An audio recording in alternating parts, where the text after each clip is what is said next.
her cubs have stopped to rest. Even at a year old, they still suckle from her.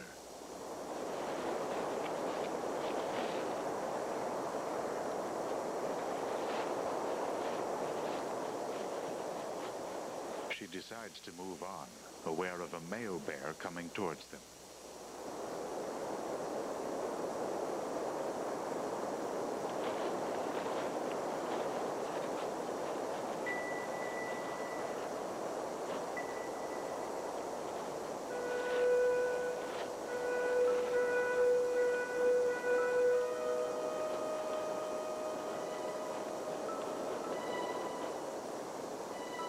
He seems to be following the scent of her trail.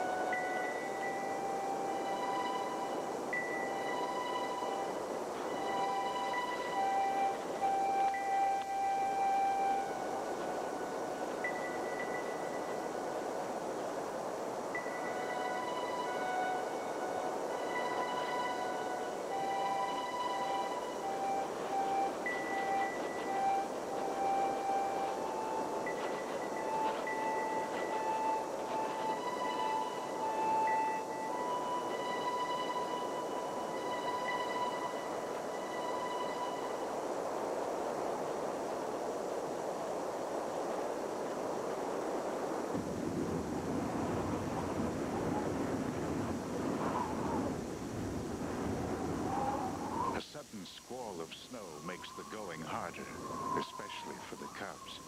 It is difficult heading into the wind, and soon the male can no longer be seen in the blizzard.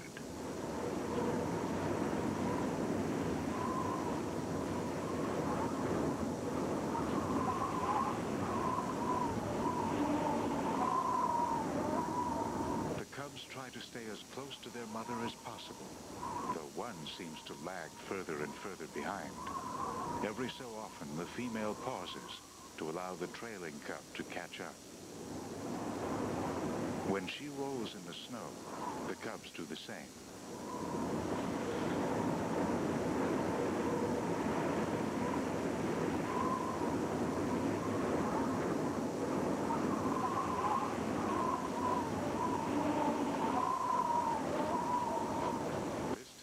She gets up to leave. The second cub seems to be unable to struggle to its feet.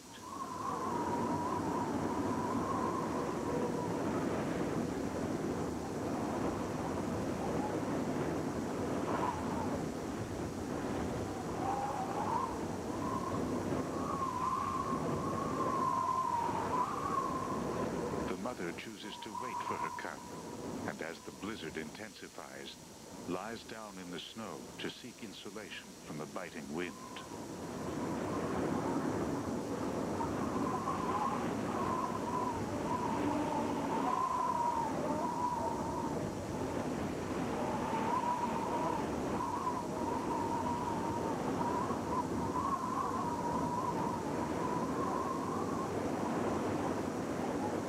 The snow covering the bear's body indicates just what an efficient insulator fur is, trapping body warmth close to the skin. None escapes to melt the snow as it lands on her fur. The second cub hasn't fared so well. Lying just a few yards away from its mother, the sick cub has become almost buried beneath the snow and is now barely alive.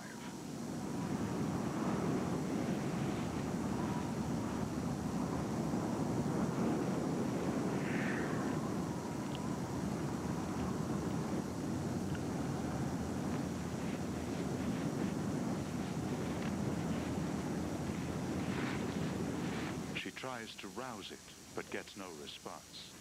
The cub is obviously too sick to continue any further.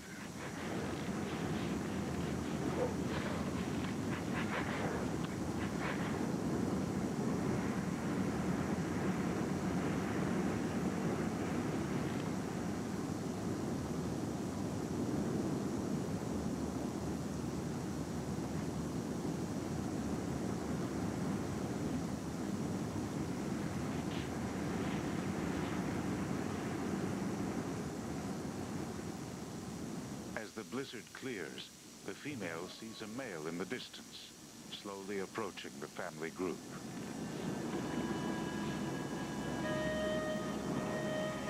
She moves toward him, trying to scare him away from her dying cub, but the male hovers nearby.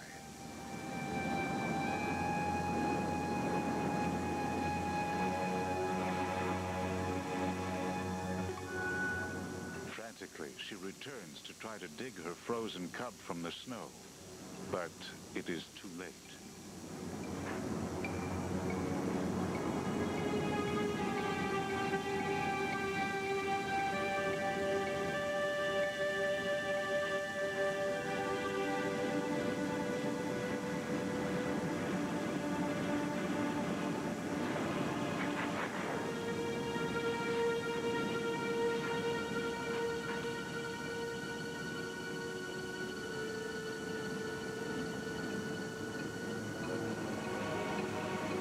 Relentlessly, she persists in trying to revive her dead cub and pull it free.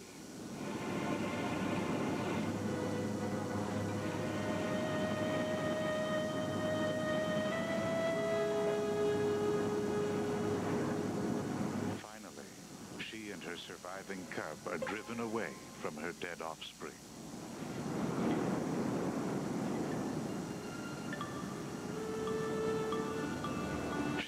Puts up one last valiant attempt to drive the male away, but it's no use.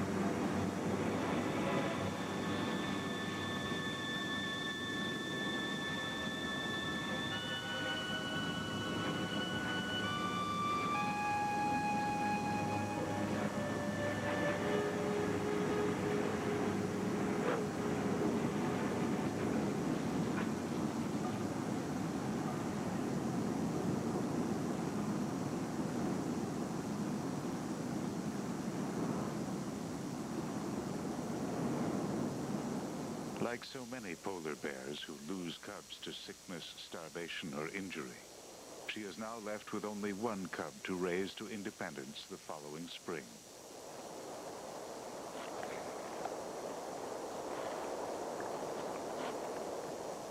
The male remains behind to feed on the corpse. It was only recently discovered that polar bears are cannibals, though it has been known for many years that adult males attack young bears.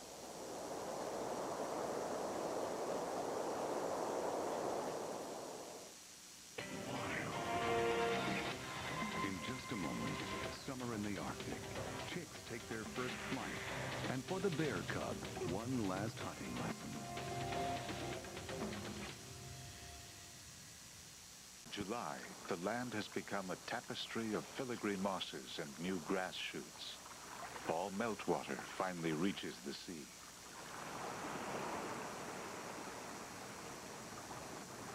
The bare rocks are quilted by the occasional pocket of Arctic flowers.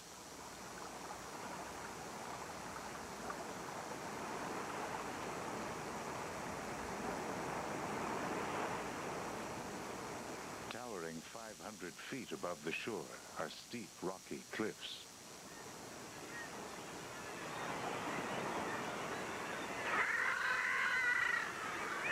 Here, huddled together on the narrow ledges, guillemots have set up breeding colonies high on the steep cliffs that fringe the shore. The narrow rocky shelves are crowded and competition is intense. They must nest at a great height and as close to the sea as possible to best ensure the survival of their chicks.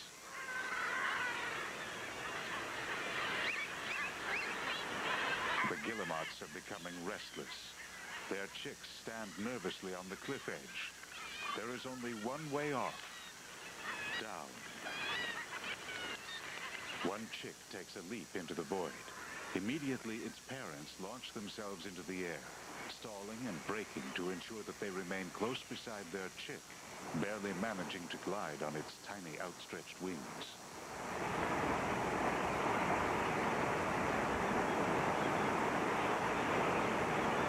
hit the water together.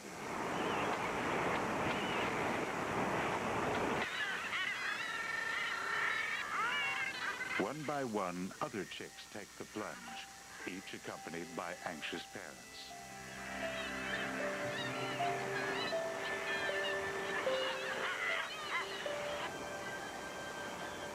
One chick has landed far inland.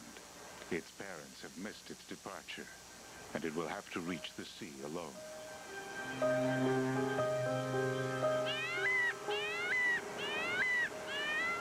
Hardly a match for these powerful gulls, the tiny chick somehow manages to fight the birds off, bravely calling and flapping its wings.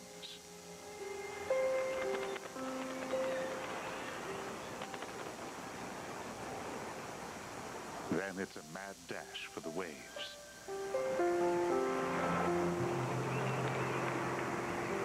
The instinct is strong, and though exhausted by its rapid and bumpy descent, it is unharmed as it finally reaches the sea.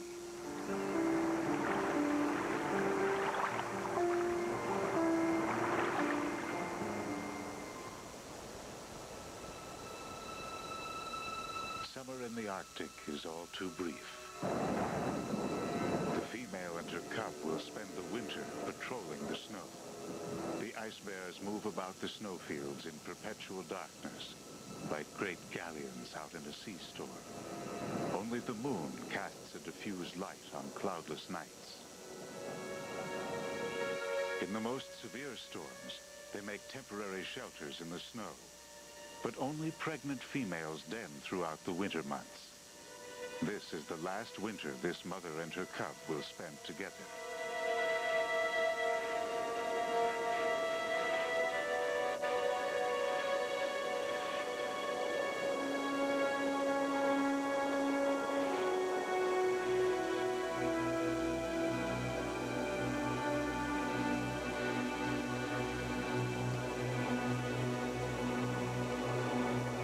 It is spring again, and the female takes her cub down to the shore to teach him one of the most important lessons of his life: how to hunt seals.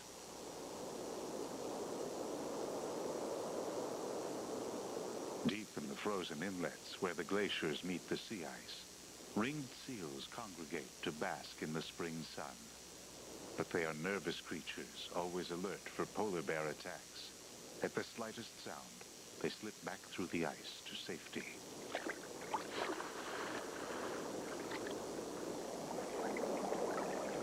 Below, the water is insulated from the worst of the cold and never freezes.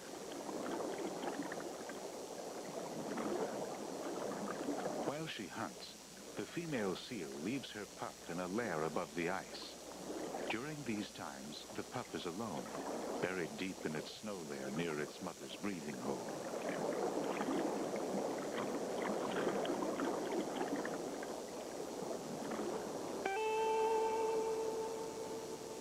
Out on the sea ice, the mother and her 2-year-old cub are hunting.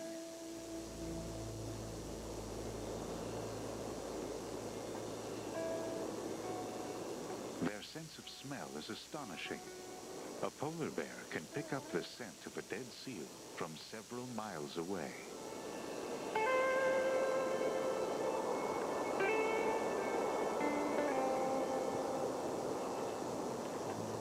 She moves purposefully across the melting ice, calling for him to follow. But he is preoccupied with the snow, which makes a refreshing snack.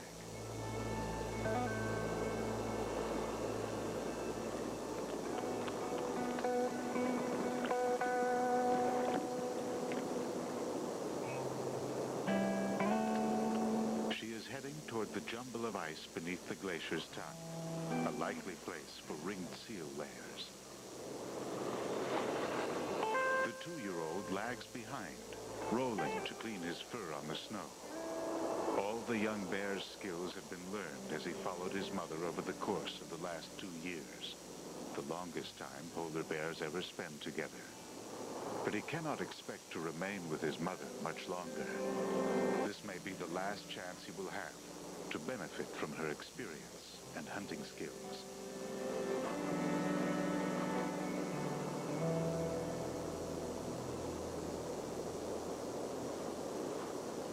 can smell the seal pup beneath the snow, but he is too late. His mother has already made the kill. For the moment, he will share it with her.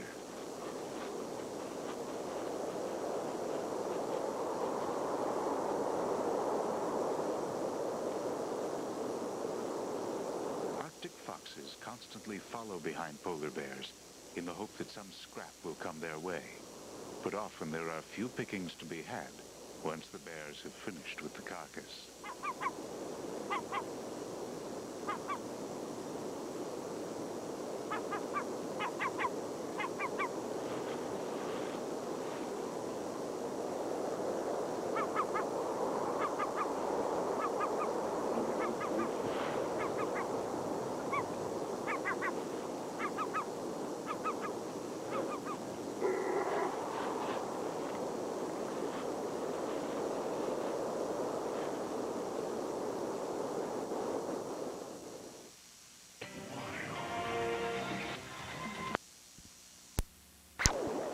By the ocean swell, the layer of ice which has united land and sea is beginning to crack. The spring thaw has begun.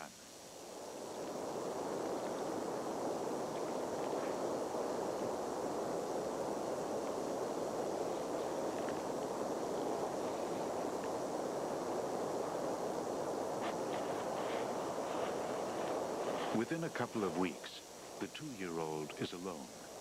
His mother has finally left him to seek out a new mate. Now he will have to put into practice all that he has learned, or he will starve. But it's not easy. Polar bears are rarely successful hunters. It is thought that less than 2% of attempts end in a kill. For an inexperienced youngster, it's even harder.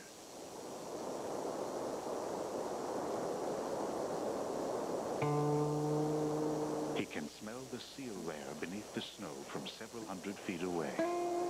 He waits for the seal pup to return to the lair, but it takes skill and timing to smash through the lair before the pup can escape.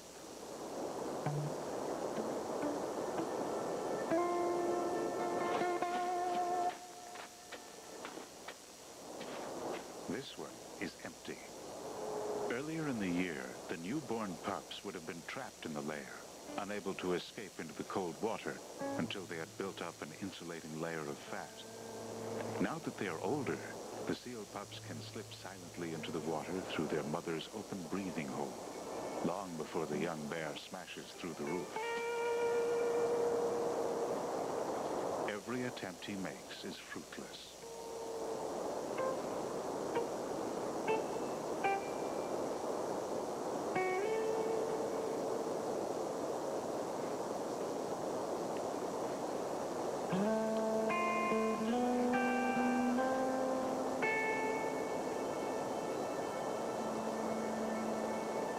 At every lair, he patiently stands, listening for movement beneath the snow before pouncing. But it is too late. Everywhere the land-fast ice is melting, and most of the ringed seal pups have left their lairs.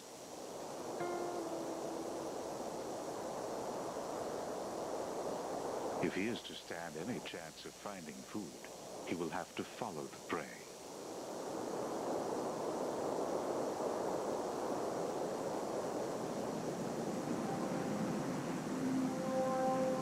By May, the sea ice has begun to retreat, leaving a clear expanse of open water for the first time.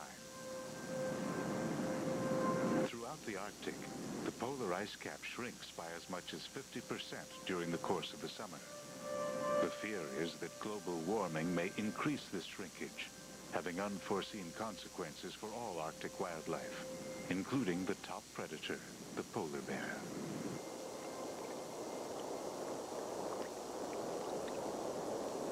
What ice remains is tearing apart, creating an expanse of floating ice plates.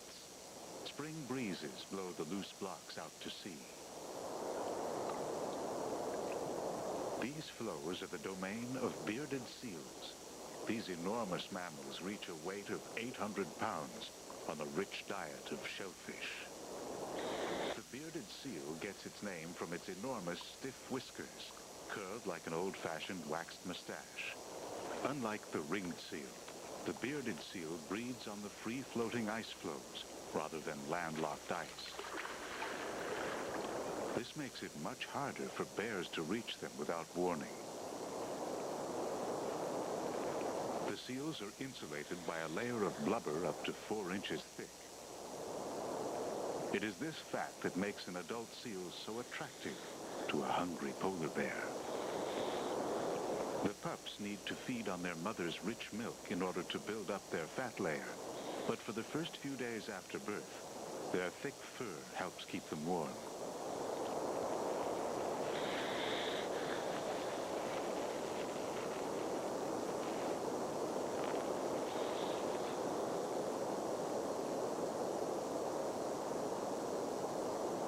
Unfortunately, some females choose ice blocks which remain fused to the land.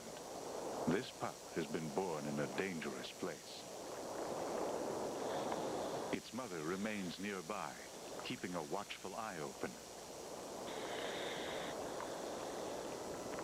The hungry young polar bear is attracted by the smell, but he has been far too obvious in his approach, and the mother immediately escapes to safety beneath the water, followed by her baby.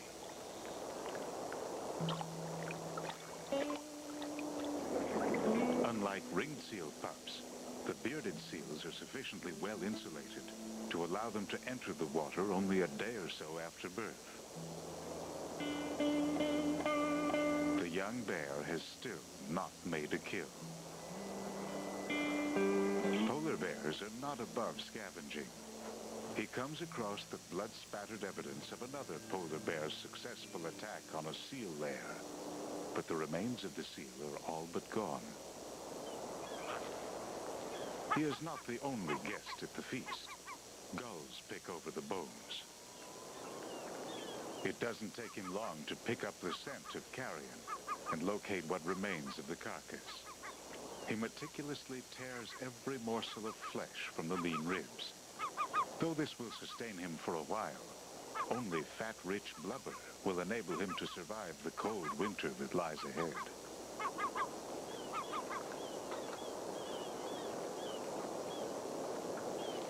Polar bears are able to live up to 9 months on their fat reserves, but spring is the time when they must build up for the winter. He must make a kill soon if he is to survive.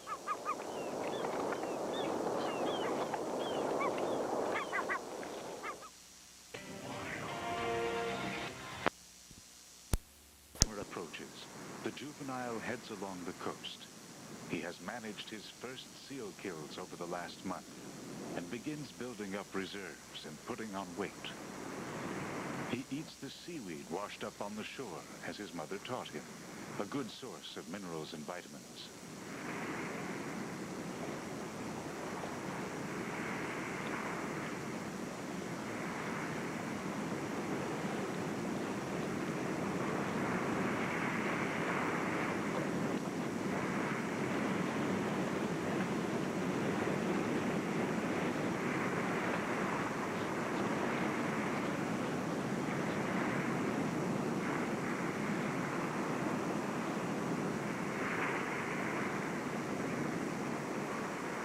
To sea, old fjord ice drifts on the currents.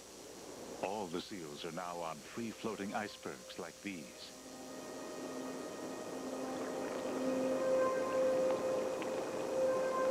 On the floes, bear and fox tracks still remain on the surface, all that is left to betray its origins. As the ice breaks up in the summer, pods of beluga make their way into the open water, attracted by the abundant food. These white whales of the Arctic are physically adapted to moving through icy waters, but the shifting icebergs can suddenly close off the exit, leaving the beluga trapped. If a polar bear chances upon a beluga whale unable to escape, it will certainly attack it. Ancient glaciers cover vast areas of the Arctic. Slowly they creep across the land, moving imperceptibly downhill towards the sea. The Occasionally, a glacier surges rapidly, moving a few yards each day. As the sun melts the surrounding ice and penetrates the glacier, it begins to fragment, and enormous blue ice boulders crumble dramatically into the sea.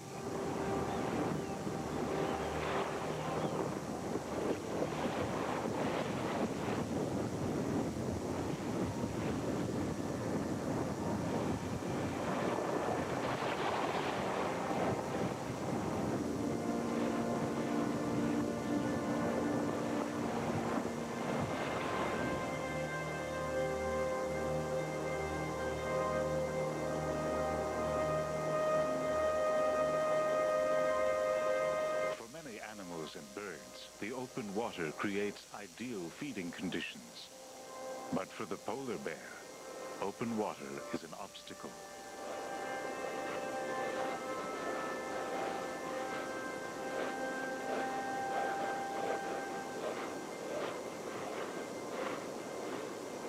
This is when polar bears reveal an unexpected skill. They can swim well, and can even launch a deadly attack on seals in open water. The male now has no option other than to dive in.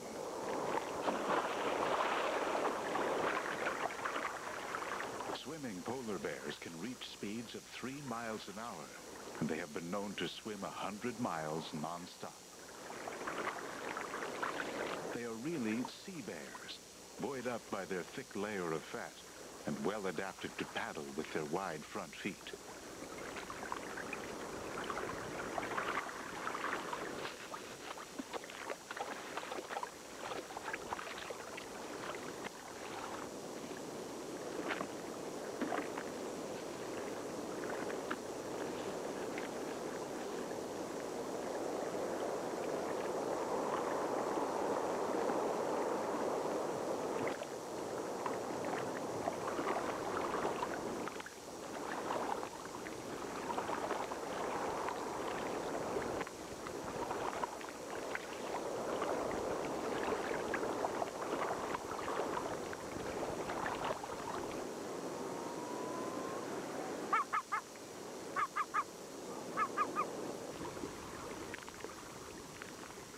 An adult female has killed a seal on an iceberg.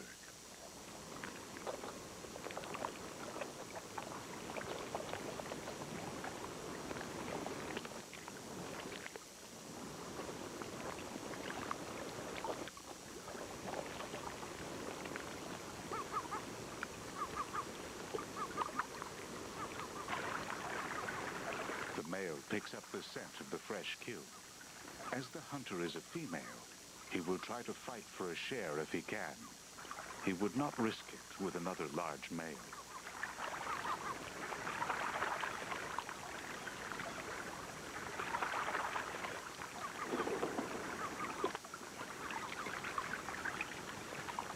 He swims silently towards the feeding female. She stands guard over the carcass, but there is no way she can defend her kill from a much stronger male.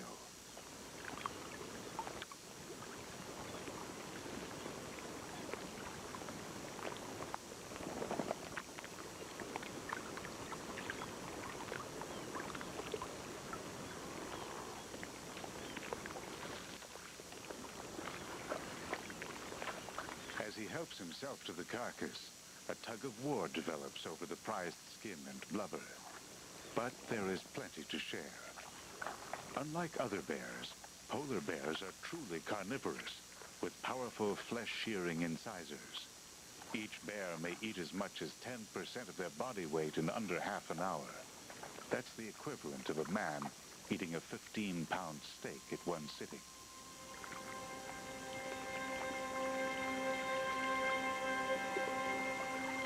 Once again, the darkness of winter is replaced by the midnight sun, which hardly dips beneath the horizon even at night.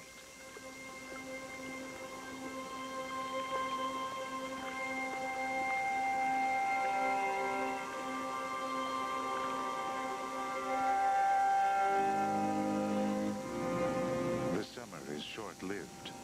All too soon, Clouds block the sun, and the first blizzards of autumn begin. The young bear is not put out by the cold, for the white fur is hollow, directing the rays of the sun down to the black skin, which quickly absorbs what little warmth there is to be had. If he survives this first winter on his own, his chances of survival are high.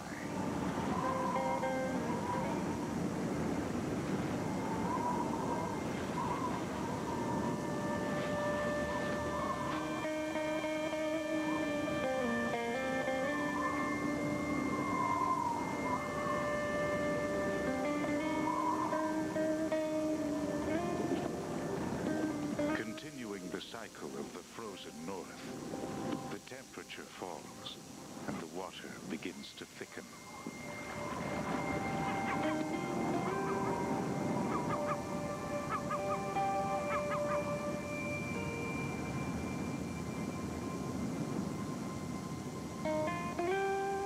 As November approaches, the sun hugs lower and lower to the horizon, until it sinks beneath the snows for the last time.